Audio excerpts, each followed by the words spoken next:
Hey everyone, get ready for a mind-blowing journey into the past that will change how you think forever. This isn't just history. It's a secret weapon for understanding the world.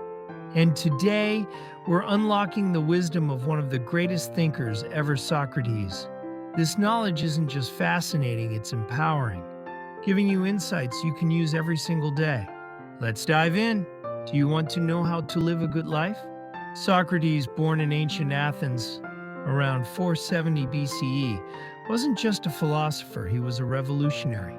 He didn't write books, he didn't found schools in the traditional sense, but his ideas echoed through time and shaped Western thought. He started his life as a stonemason like his father, a very common and respected profession at the time. This humble beginning is important because it shows that he wasn't born into privilege or power. He came from the people and he spoke to the people. He served in the Athenian army as a hoplite, a citizen soldier, and fought bravely in several battles, including the Battle of Potidaea, the Battle of Delium, and the Battle of Amphipolis. This military experience gave him a practical understanding of duty, courage, and citizenship.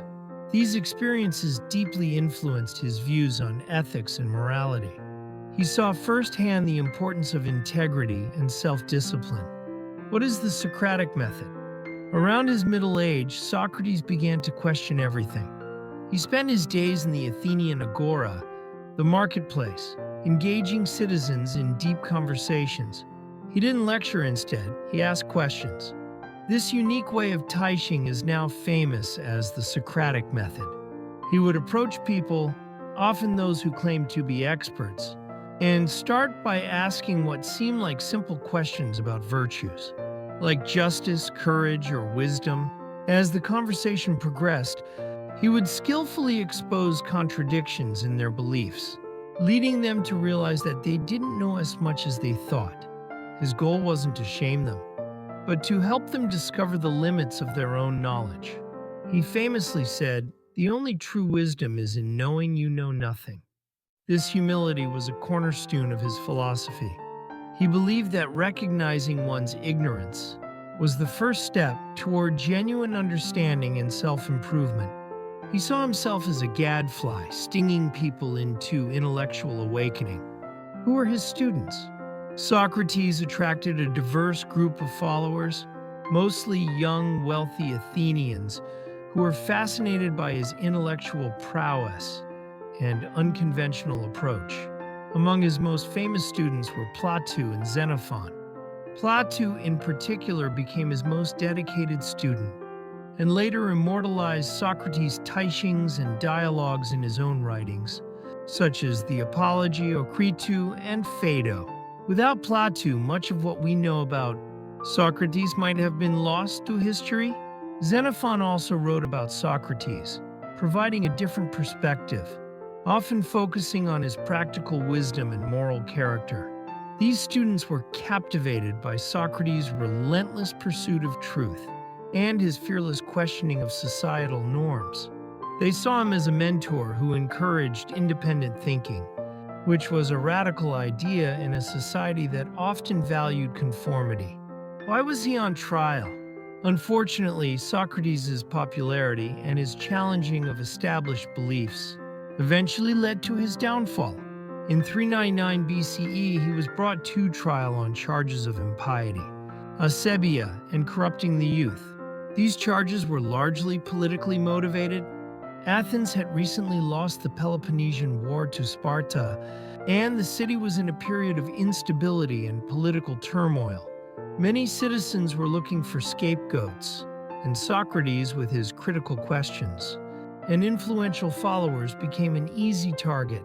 His accusers, Meletus, Anytus, and Lycon, argued that he did not believe in the gods of the state, and that he was leading young people astray by teaching them to question authority. During his trial, as described by Plato in the Apology, Socrates famously defended himself not by begging for mercy, but by standing firm in his philosophical convictions. He stated that he was doing the city a service by urging its citizens to examine their lives and seek virtue. How did he die? Despite his powerful defense, Socrates was found guilty by a narrow margin.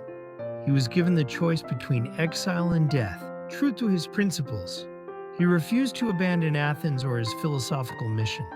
He chose death, believing that obeying an unjust law was still preferable to escaping and undermining the legal system. He accepted his sentence with remarkable composure. He spent his final hours discussing the immortality of the soul with his friends and students.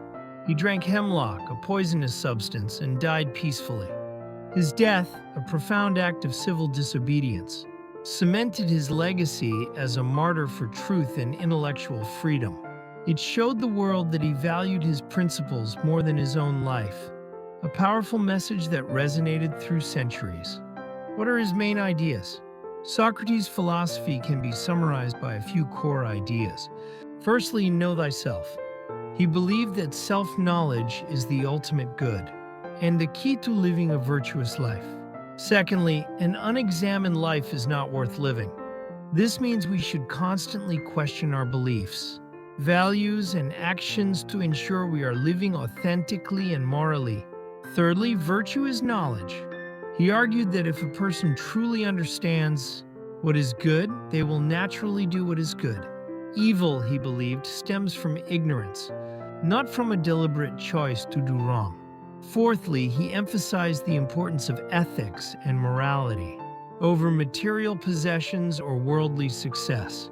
He believed that true happiness comes from inner goodness and moral integrity, not from wealth or power. These ideas laid the groundwork for much of Western philosophy. How does he impact us today? Socrates' influence is immense and far-reaching. The Socratic Method is still used in education and law to encourage critical thinking and deep inquiry. His emphasis on self-examination continues to inspire individuals to seek personal growth and understanding. His ethical framework has shaped moral philosophy for centuries. Every time you ask why or challenge an assumption, you are, in a way, channeling Socrates. His legacy reminds us of the power of individual thought, the importance of questioning authority, and the enduring search for truth and virtue. He taught us that true wisdom isn't about having all the answers, but about courageously seeking them, even when it's uncomfortable. His unwavering commitment to truth in the face of adversity continues to inspire people to stand up for what they believe in. Socrates wasn't just a man, he was an idea, an eternal quest for knowledge and self-improvement.